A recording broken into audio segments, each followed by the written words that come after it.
Hello, and welcome to the Mothers of All Crime.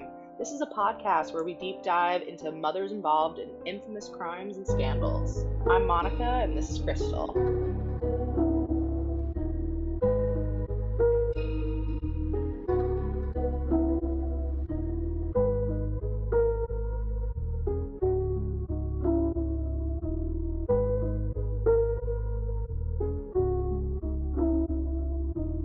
Welcome back to the Mothers of All Crime. This week we're going to be talking about Tony and Susan Alamo.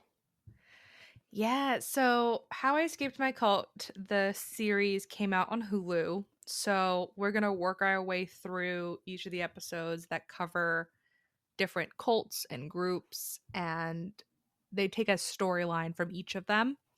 And the first episode is Tony and Susan Alamo. And I had heard of this group before, but they're not a super popular one. And having an entire episode and two survivors really tell their story, it brought it back into the light, I think. And I think people are going to start digging into it more because this group is also still active, even though both of their founders are dead. Ooh. I do always love when an active cult or group is it's still going on when the documentary is happening. Mm-hmm. It's different than it's over. You know? Like it's very Yeah. different. You know that there's active members right now as you're watching it. Right. And what I think for that's crazy is like you have other groups like the FLDS, for an example, because I know they talk about that at some point in the Mhm. series. They just get a new prophet. I, I don't, from my understanding, and if anyone knows, correct me if I'm wrong, there is no more leader. They're just still following Tony, and Tony's dead. Tony's been dead. Like, so who's in charge? Like, I I can't figure it out. I don't Maybe know. I this is my mean, chance. Warren Maybe this Jeffs. is the chance that I can come infiltrate and have my own cult. Well, sure. You just say that, I mean, you just come up with some sort of story and say that they sent you, and Yes. everybody be like, wow, that's awesome. Susan came to me in a dream and told me that I needed to Yeah. come lead you guys into the light. You know what? You could say you're the prophet. I am the prophet. Here we go. Let me tell you about your past Maybe prophets, shall we? maybe you are. Exactly. um, They're gonna be like, wow, she has such deep knowledge of our church. yeah, she had to have talked to She Susan must be because legit. that's how she would know all Hmm. this. Oh, There is no plan. I'm other ready to explanation. execute. Yeah, that sounds So, like a vulnerable group to target. well, all right. So let's dive into the Alamos, shall we? So Sure. neither of them are actually named Tony and Susan. So Susan was born Edith Opal Horn, and Tony was born, oh, I'm going to pronounce it wrong, so I apologize. Barney Laser Huffman, I believe. Hmm. And so they met and kind of, so Susan was married when they first met. She had been married twice. She had a daughter. She wanted to be an actress. And she realized that she was very charismatic. People liked her. Hmm. And she met who we are now going to call Tony because I don't want to get confusing. When she met him while she was married, Right. started seeing him, divorced her husband, and then got married with Tony. So, not a great start. And Right. her daughter has come out and done interviews, and I think she's wrote a book. I didn't get a chance to read it, but I have listened to a couple interviews with her, and she basically said her mother was a narcissist. Her mother was extremely abusive. However, she was very intelligent. She was very creative, um, and she started her own church. It was a Pentecostal influenced church with very strong evangelism. So they were sending out people to recruit new young members as converts, just on the street, bringing in more people to the church. And Mm. that was in the 1960s. So the church has been around for quite some time, and it grew. However, Susan was not involved in it for very long. She actually ended up being diagnosed with cancer, and ended up passing away in the 1980s from breast cancer. And one of the Right. last things she told Tony, which I think is interesting, was to leave her church alone because he was going to wreck it. Prophetic, truly. Oh, yeah. And Which the I do think is creepiest thing. right. It's kind of comical, though, too. Like, you're this. Even back then, in my opinion, it was very culty. It just got worse, really, with him. But she was right. Like, she, as a narcissist, could at least recognize that she's like, I'm bad. I know that I'm bad, but you're worse. Yet this is still a man that she married, still a man that she loves, still a man that she brought around her family. So it's an interesting, like, wonder where her lines would have been if she had stayed alive, what boundaries she may have put up if she would stayed with Tony, because clearly she doesn't have a strong loyalty to men. Like, well, she's willing to get divorced. That's something we know. Which, yeah, no there's hate a on lot that, of rumors but for infidelities on all marriages, but we don't truly know. There was nothing I confirming don't it. doubt it. I feel like when you're a charismatic psychopath, which is what she sounds to be, what she seems to be, it's not a big deal. If you have to leave this husband, if you have to move on, get a new husband. I think she was going to keep the cult. Yeah. But how it benefits her. I mean, despite many predictions that she was going to beat the cancer, she did not. Or the disease.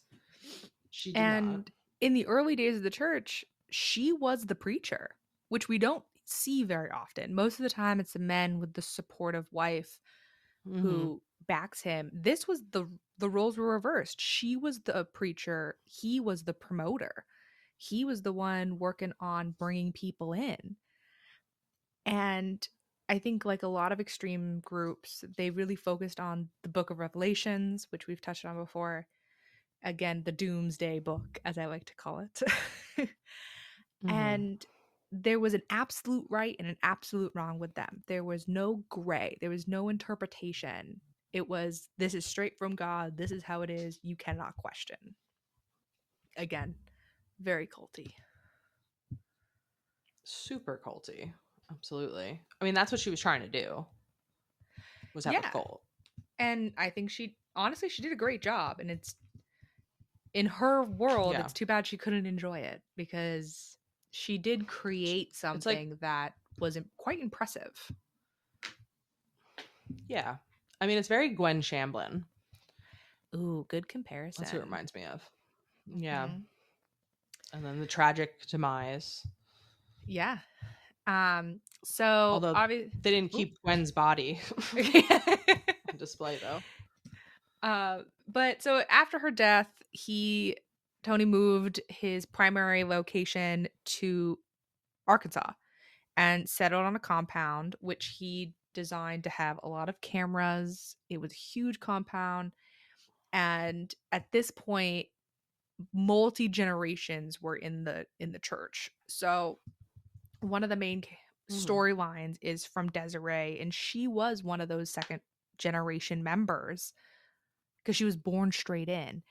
And I think that's really where groups start getting that credibility, because you don't have to do half the work.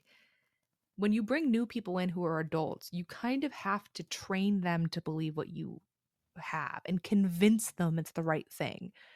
Versus if you're born into it, you don't know any better. You've never had experiences outside. So this is the reality. This is just right.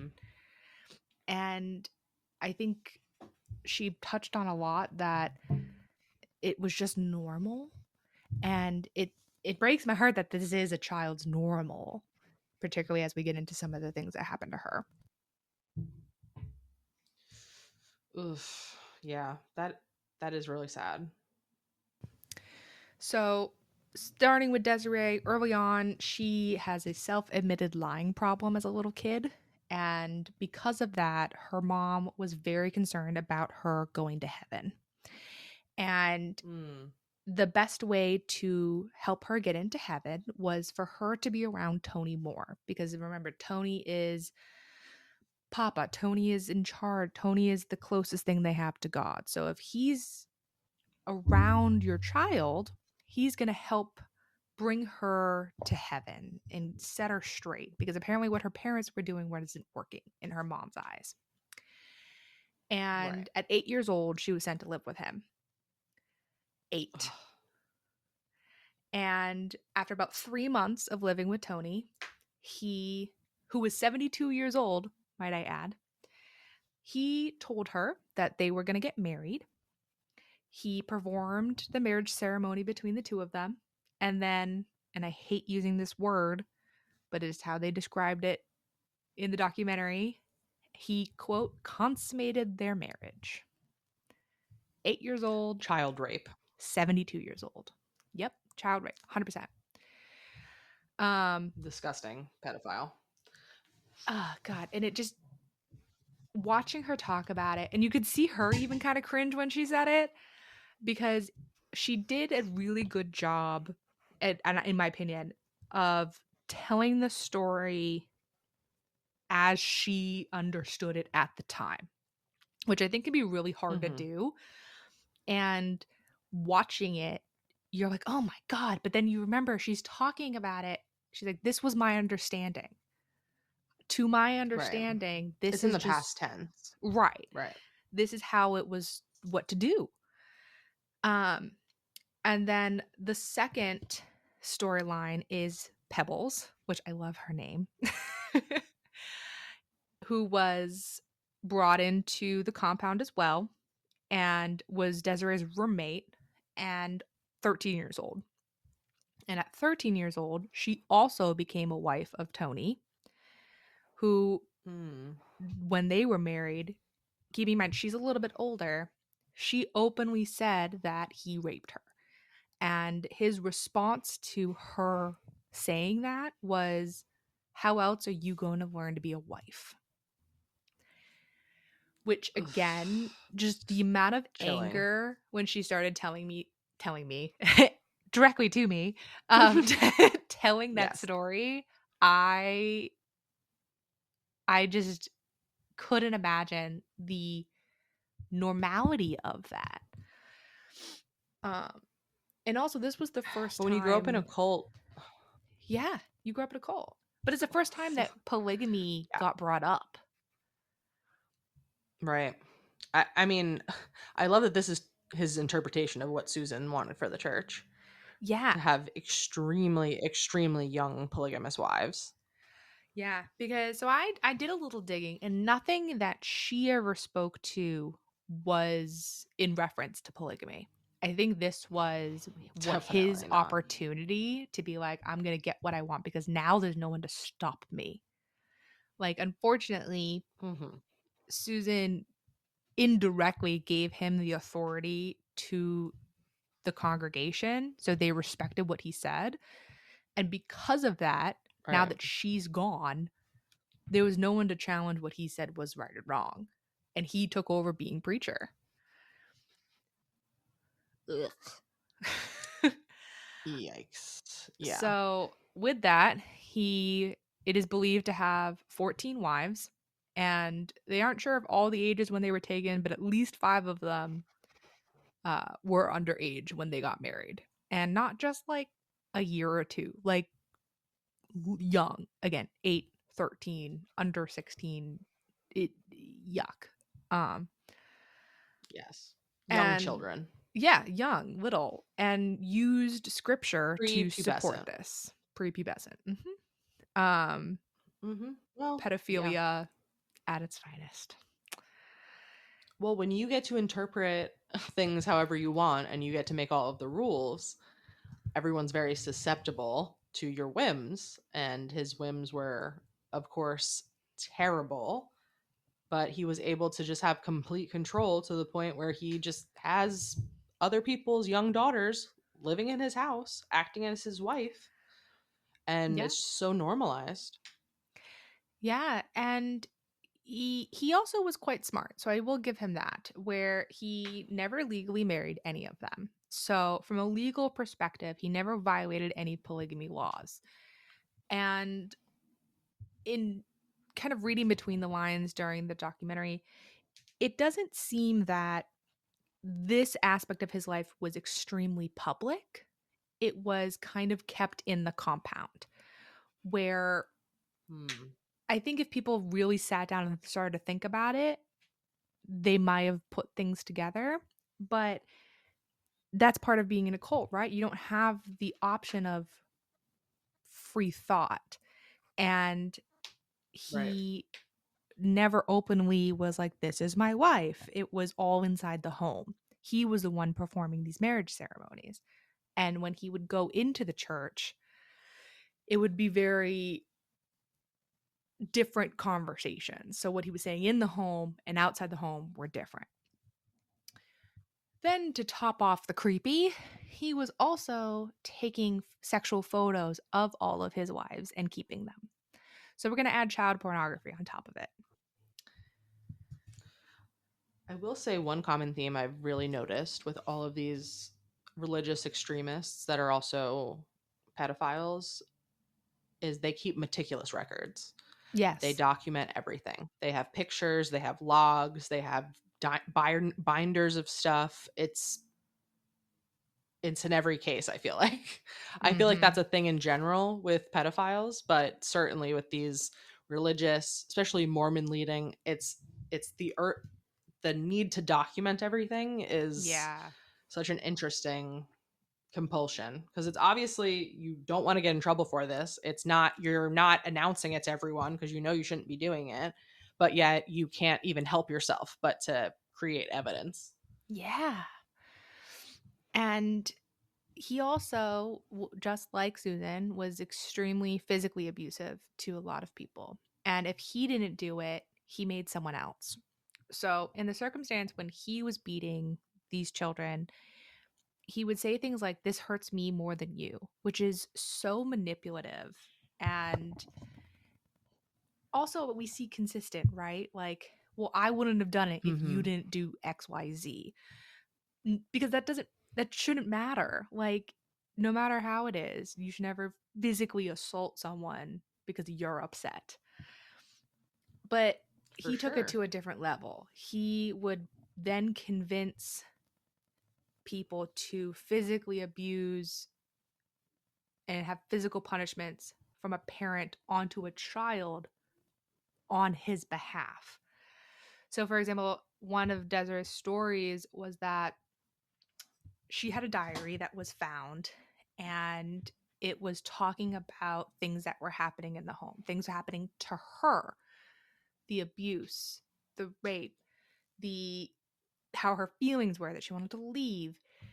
And Tony took the diary, ripped out all the pages that were incriminating for him, but still had pages of talking about Desiree having sex and depicting her kind of like a whore.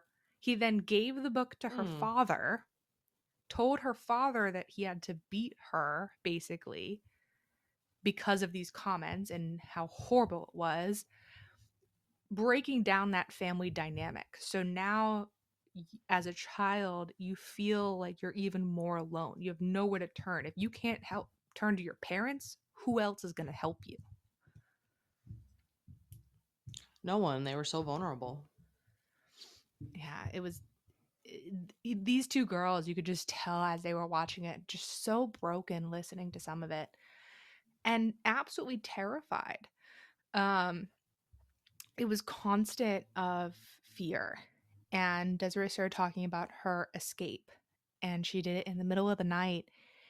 And because of that, again, you had to orchestrate it. She did have an aunt who helped her outside the group, but without that, I don't know if she ever would have been able to leave. And as a result, he then became more angry to the rest of his wives, becoming more damaging, more aggressive. And he then took all of these girls to church in front of the congregation and what I don't want to say had a list, but went down the things that he could be prosecuted for or accused of now that because he was doing damage control. I need to discredit this girl before she starts making accusations. And he went up and apparently had all of these girls line up and he would say, "Have I ever beaten you?" And they were trained to answer no. "Have I ever raped you?" They trained to answer no. Regardless of the truth, it was they knew better than to say something because them saying something would have been way worse than just saying, "Nope, I'm going to say whatever you want me to say." Yeah, definitely. And Desiree had no intention of originally saying anything to police, but her aunt kind of made the point of her younger sister was about to turn 9 and her mom was talking about sending her to Tony. And because of her experience, she knew exactly what was going to happen. And she didn't want her sister experiencing the same thing that she experienced. So she did end up talking to the police. Little did she know, the police already had eyes on Tony for many, many years, which does give a little bit of confidence, right? That they were already vaguely aware of what was happening, just not to what extent. Because Yeah. Well, this wasn't new behavior for Tony. Right. Because 94, he had already gone to jail for 4 years for basically having a criminal enterprise. He had $15 million of unpaid taxes and went to jail, ran the cult behind the bars like nothing was happening, and came back and his group was there waiting and devoted. Those are some loyal fans. Yeah. Well, ride or dies for real. Interesting is like Jeffs is trying to run the FLDS still from behind bars, but his response was, "I'm going to make it really hard on my flock per se," and he put in new rules and restrictions so that his group feels kind of like he does, right, in prison. But everywhere I saw for Tony, it was just kind of status quo until he got out. And I'm wondering if that's because he knew he had 4 years in the grand scheme of things is not a long time versus Jeff's is he consciously knows he's never getting out. Sure, but he is still running it from prison. Yeah, so I'm talking more of like restrictions. Like Tony just kind of like, all right, keep going the way you're going versus Jeff's is you no longer can have like relations. You can't have toys. You can't eat certain things anymore. There's no more baby. Like things true. Like that. Jeff's got way stricter while he was in prison. While he's been in prison. Yeah. I mean, I don't know. Tony's not as into the religion stuff, though. I feel like that's true. That I think just seems to be secondary for him. Yeah, because I think Susan was into the religion. I think that's part of why she started it. I think she did believe. Versus Tony, I think he just likes. He's just a tag along.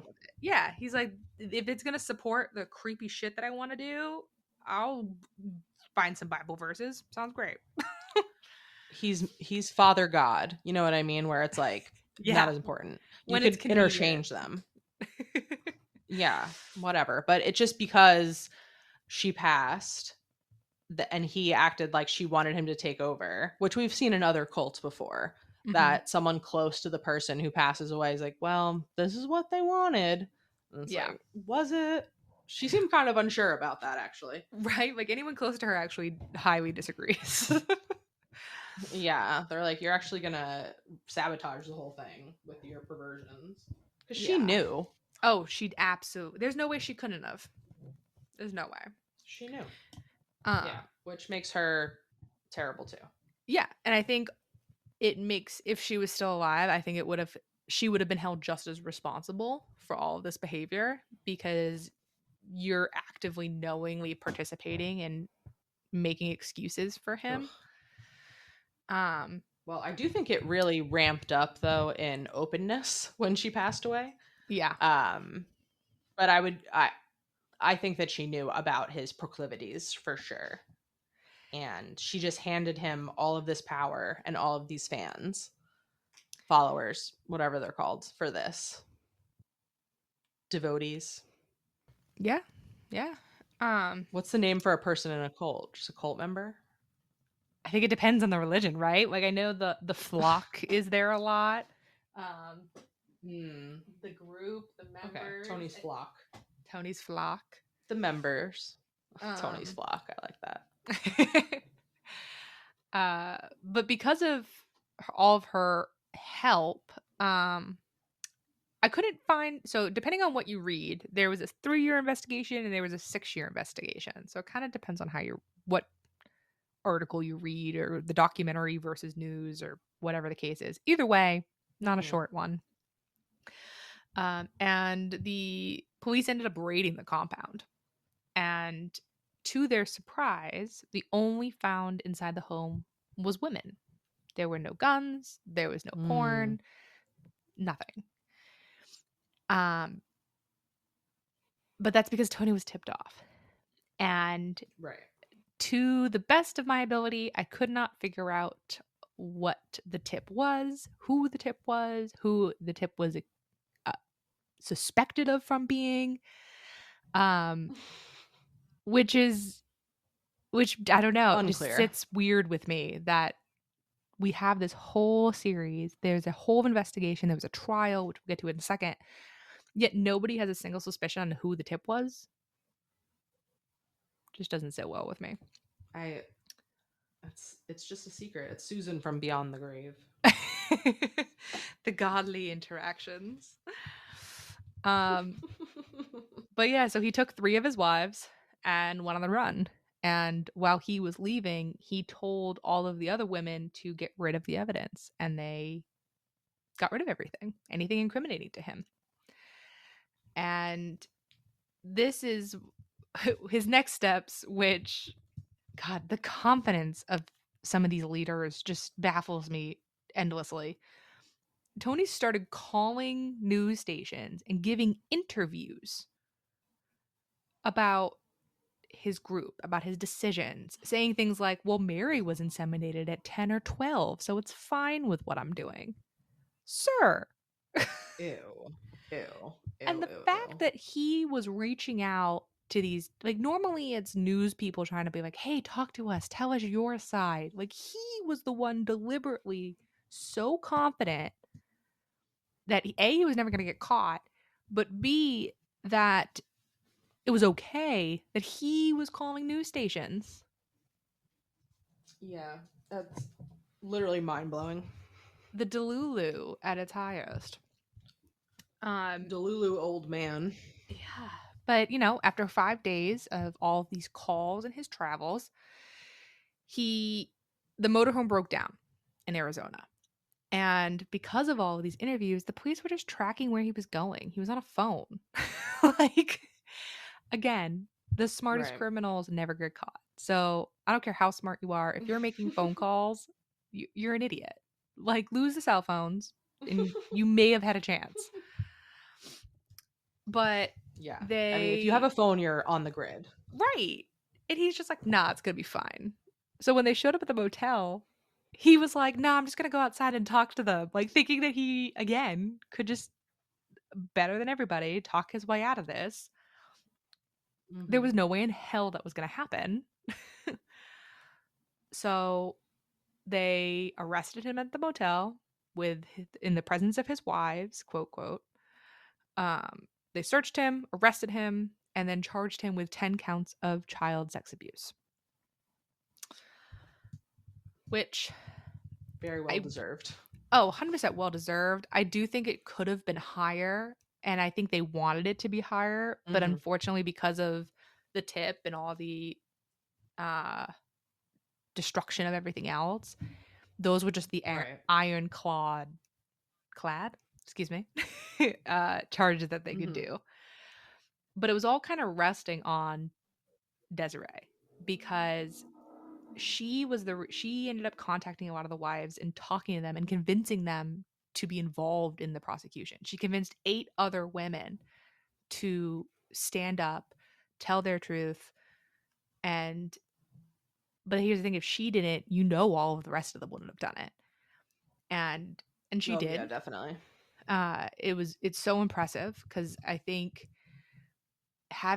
being so young and dealing with that is even more impressive. Any person who has to go to a trial, sit in front of their accused, as well as a jury, a judge, being questioned about everything, the gallery, and then talking about some of the most traumatic things in your life it's horrifying. It's hard. I'm so impressed with the men and women that are able to do it. And from the different testimonies in the episode, she did amazing. And I think that was really healing for her to a degree. Because I hope so. yeah, and like you're able to find, like, people believe you, right? Like, having that guilty verdict that he did get on all counts, really, it validates. Not that you need validation, but it's nice to know when your whole life you're told it's your fault, that it's not. And the defense attorney really went after her and was kind of like, you're doing this to get money, and you're just trying to extort him because of all the money he has, blah blah blah. And I don't know, every time that a defense attorney goes on attack to the victim's character, that I've noticed and that we've talked about, it always backfires. I don't know why they still do it. I feel like it's a really bad look, but sometimes when you don't have anything else, Right, you just have to say something. like, what other else? There's no other option, right? There's nothing else. It's like unjustifiable. There's no case to make for him. The attorney probably feels sick to their stomach even defending him. I think that they just have to throw something at the wall and hope it sticks. Right, particularly because he's like, already if I can admitted convince to it. one person, if I can convince one juror that this girl is just lying, then it'll be worth it. Yeah, but nope, guilty. Even though she's all clearly counts. telling the truth. 175 years in prison, which is like a comical number for someone who's already in their 70s. Really, for anybody, but yeah, definitely in your 70s. Oh, right? Like, hey, just in case eligible for parole. You are right that you are going to live forever. Just in case. Like, for real. Well, you can't say 25 to life with someone who's going to live forever. Right. So let's make it specific, because we're not going to house him for 500 years either. Yeah. He'll eventually get out. And again, the confidence of him, because as he was going to the cop car, and I had to replay this because I wanted to actually make sure that I have it. He yelled while getting put in the back of the car after his trial, "Just another one of the prophets going to jail for the gospel." The gospel that I don't even think he believes in. Definitely not. But he fancies himself like a Joseph Smith. He fancies himself like a hero for his people. And he does get a lot of positive reinforcement from his cult members. He does. Which has inflated his ego terribly. Yeah, the cult still exists. They still support him. He did die in 2017. But what's so hard is you have cult members who literally are now disowning their own child for talking out, or speaking out, I should say. And like, Desiree's mom still is in the group, still believes in the Alano cause, and watched her daughter say all these horrible things.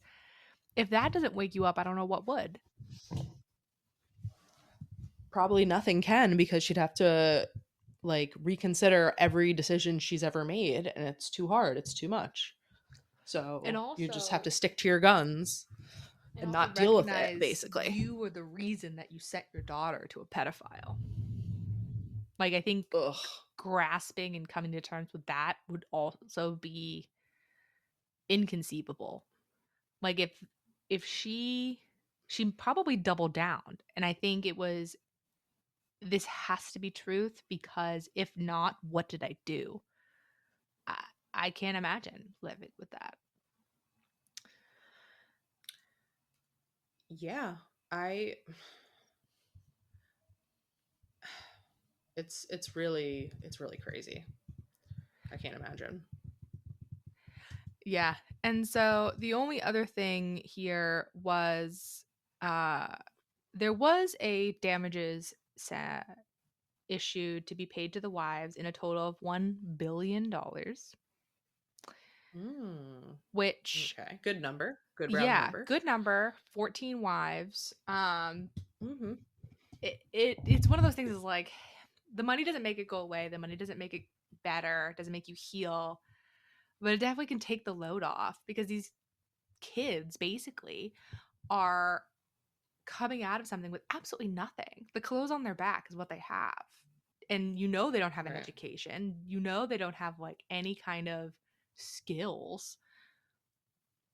So I hopefully that'll help them kind of be a little bit more able to adjust to, I don't want to say the real world, but mainstream, I guess. Yeah, I mean, do they actually get the money though? I was just trying to think. I didn't have a note on that, but let's see. Because I don't know if he had $1 billion. I mean, maybe. I hope they got it. They definitely deserved it. Yeah, I know that the compound was sold, so that was probably a pretty penny. Um, Yeah. according to I mean, even if AI, they didn't get the full billion, even if they didn't get the full billion, I hope they got everything that was there. yeah. So it looks like according to AI with zero checking, um, $525 Okay. million was paid in punitive damages to 7 of the women who were abused by Okay. Tony as children. And it is the So largest civil awarding in Arkansas history. obviously much less than 1 billion, but pretty good number still. Yeah. And more than I thought it would be. So, all right. Yeah. I'm wondering if uh in Arkansas specifically, if they only awarded it to those who were child brides and not all of his wives. Because from my understanding, there were a few that were not children when he married them. Though he married them against their Mm-hmm. will, they were technically adults. Um, and I'm guessing that would be the other 7 women that didn't receive settlement from Arkansas. Probably. Probably. I mean, I still think they should be compensated, but Oh, they yeah. probably got a lot less, if anything. Yeah. And it looks like because the church originally was started in California and moved to Arkansas, that's where the $1 billion came from, is because it was like the values and the properties in California could be valued up to $1 billion. So it seems like they Wow. probably wanted everything to be sold off and then distributed.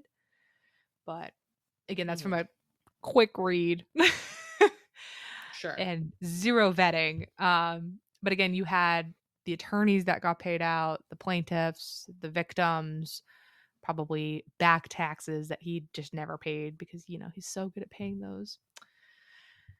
Mm, yeah. This guy, huge drain. Like, just owed so much back taxes, owed people so many millions and billions of dollars. And I don't know. What a monster. Yeah, and I think that he's one that was a little quieter, which I thought was interesting. As the episode's going, they really had some complex stories, but particularly for the topics that you and I cover and the documentaries that we watch and the podcasts we listen to, the fact that Tony is not and Susan are not more widely talked about is very surprising. And this was the episode 1, which I really liked, that they did something that was very traumatic, very intense, but a little less known, and bringing the publicity to it, Mm-hmm. particularly with it being active still, I think was a really good choice and also very interesting. It blows my mind that there's active members. Like, that is the craziest part. Yeah. And Because what are they following now? No one. right. I think it's just his teachings at this point. That they're Wow. keeping on the church of what he taught and what he believed and the practices. And it doesn't seem that the polygamy was wide stream. I think it was just him. So that's where Yeah. it gets complicated, because a lot of the polygamists that we talk about it's part of the doctrine, right? The FLDS, the AUB. It's part of doctrine. You need to be a polygamist. Versus here, he was the polygamist, but his followers shouldn't be or weren't. It'd be curious if one of the other ones tried to do that, if he would be supportive or if he would condemn the behavior.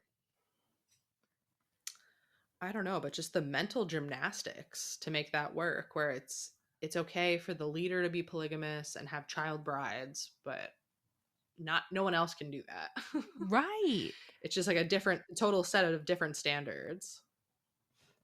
Yeah, and we do see different standards for treatment, but not life, like doctrine, right? Like, it's interesting in this one how he lived his life so differently, where he, at least, not that I condone it, but at least the ones that are saying that they at least practice what they preach. Like, versus he's preaching one and not doing the other. That's, I don't know. Add hypocrite to his list of credentials. Absolutely a hypocrite. Absolutely a pedophile. Absolutely a power abuser. Awful. Yeah. And I think that's who ends up in charge of cults. Yeah, that's very true. And I think this is one example that I do feel very comfortable using pedophile for him, because of the consistent prepubescent, right?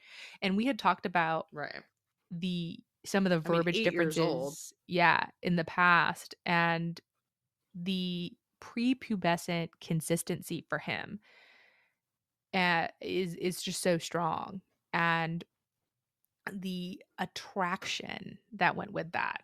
I think it's very I don't know. I think it's fair to make that argument even without a psychiatric diagnosis. Yes, but I think in general he was a predator, and it was the people that he had access to. Yeah, because again, he had teenagers, he had adults, he had children.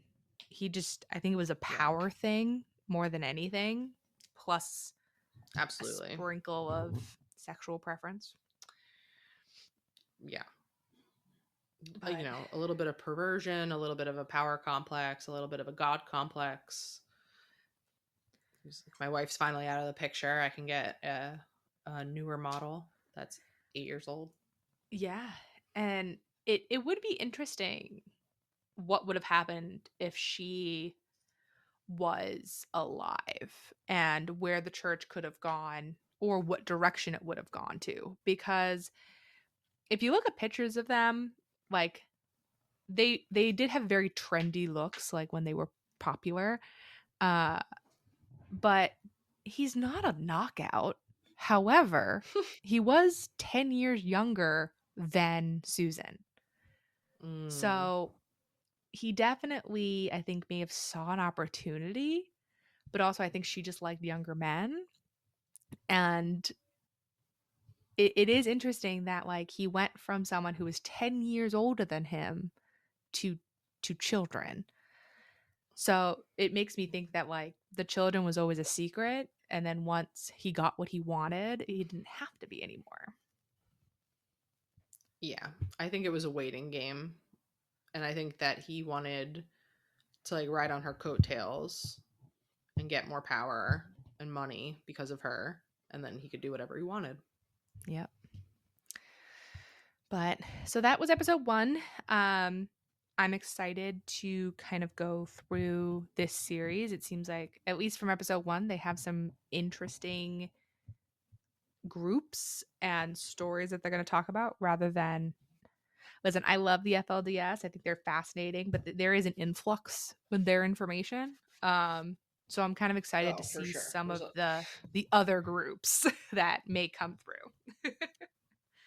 It's a lot of FLDS for sure, which I feel like I've already just overly consumed. Yeah. So I could use a breath of fresh. Yeah. So this was a new one for us. And I'm excited to see where this series goes. We'll keep you updated.